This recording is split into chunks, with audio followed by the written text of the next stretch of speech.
inside my heart I feel it was shot like a crowd dancing.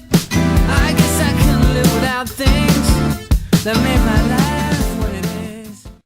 Hey, Josh here, and this is my review of City of Glass, the final installment in Cassandra Clare's fantasy trilogy, The Mortal Instruments, though I do hear she is working on a prequel trilogy set Victorian England, I think it was, called The Infernal Devices, as well as her fourth book in this current series called The City of Fallen Angels, due in 2011, but it's a long time away, so at the moment, this is all the series is comprised of.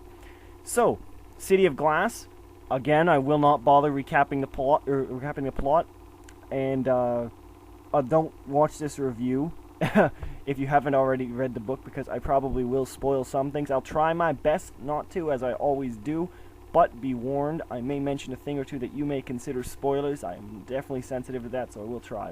Alright, so, the plot for City of Glass picks up immediately after City of Ashes, almost minutes or hours, I would think, and really gets going right from page 1. One thing I will say about this book is, again, it captures City of Ashes' really definite structure that I felt was somewhat lacking of City of Bones when the climax sort of faltered. The climax does not falter in this. Perhaps there was one too many plot twists near the end, but at the same time, totally immersive, totally entertaining.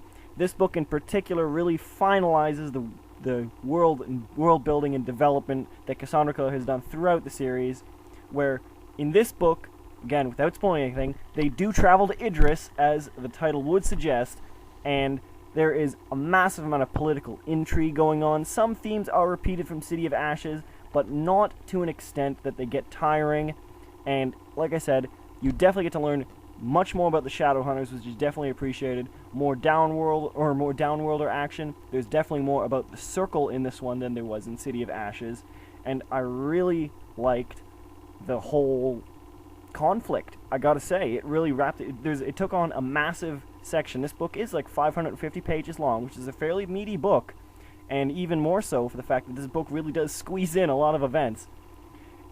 But I really did like the conflict. It built up to it. It left me satisfied at the end. Left me totally satisfied at the end, and that is what I look for in a series of novels. You know, that's all I can really ask for. I enjoyed the journey, and when I'm done, I think to myself, I have read something I have enjoyed. And overall, I do have to say that I think the characters perhaps have fallen slightly a little from City of Ashes, but that City of Ashes was just so good that I'm not sure that it was possible to maintain that. There's a few new characters introduced who are somewhat built upon, but seeing as they are introduced in the last installment of a trilogy, they're a little more shallow, but that's not really detracting from the book, because all the other characters' plot lines continue. We get to see a lot more of Alec, we get to see more of Simon, we get almost every character that was important throughout the series makes a return in this book without feeling cheap, because again, it all ties together and all relates to main events. There's nothing equivalent to a cameo here. And though I do think that the rationalizing of some of the initial plot twist in City of Bones gets a little too complicated for its own good, and in retrospect does seem somewhat of a tension grabber for not really a huge purpose, but I didn't feel cheated by it. It's just something I need to note when I'm reviewing this, after all. Let's see here. The writing, again, largely the same as others, or I would say probably the most sophisticated of the three. Makes a little slower read. I think the first 100 pages in particular, much more very descriptive, which I did appreciate in the long run, but during the time, not quite as fast to read as City of Ashes. Otherwise, most of this was very, very satisfying. I thought the climax was, like the very end, was a little overblown in the epilogue, maybe a little too long, but when you do grow, when you have such a great series like this, and literally every plot point is solved in this, except, yeah, literally every plot point is solved in this, and it's really pleasing.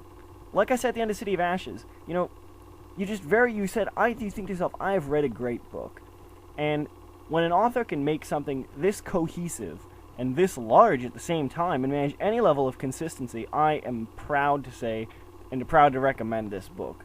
There's a lot of effort put into this. I really appreciated it. There was a lot more action in this than even City of Ashes, a lot more romance, that's for sure, and a lot of creepiness going down here. the sheer nostalgia and build-up that you've had to this trilogy brings you familiar with the characters, really lends a weightiness to the events, and really, even though the events themselves are definitely epic, it really makes them even more so when you're reading it. Like I said, this trilogy, or this final book, definitely encapsulates the word epic. World-spanning, tons of characters, its own world, own happenings, end-of-the-world type scenarios.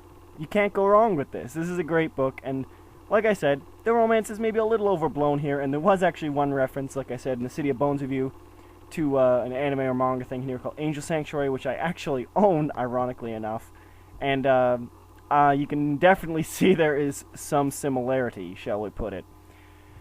And you could tell a lot of inspiration was taken from it, but that's not a bad place to take inspiration from, in my opinion. Kaori Yuki's a great author too, so overall, City of Glass, fantastic read, beautiful end to a trilogy. If this is the last time that I see these characters, I will not regret it, because this was a very satisfying end. At the same time, I really wish there'd be more to see and more to hear about, even in this world, because it's a great world, really fascinating, really fun, and I hope that the planned movie goes well, although I'm not sure, seeing as a lot of fantasy series of late have kind of screwed up and not made a whole lot of money. But at the same time, I can always hold out hope, and even if it doesn't, I still get one of them for sure, and then I get prequel trilogy, and I get my 4th book. So, here's hoping, and I certainly recommend the Mortal Instruments trilogy. Check out this series, even if you're scared off by all this mention of romance. Honestly, you're still gonna love it. There's a ton of action, kick-ass gore. It is something you really want to read. I think a lot of people will like this. It is a young adult novel, but this will appeal to a lot of people, and I can't wait for the rest of it. Go check this out.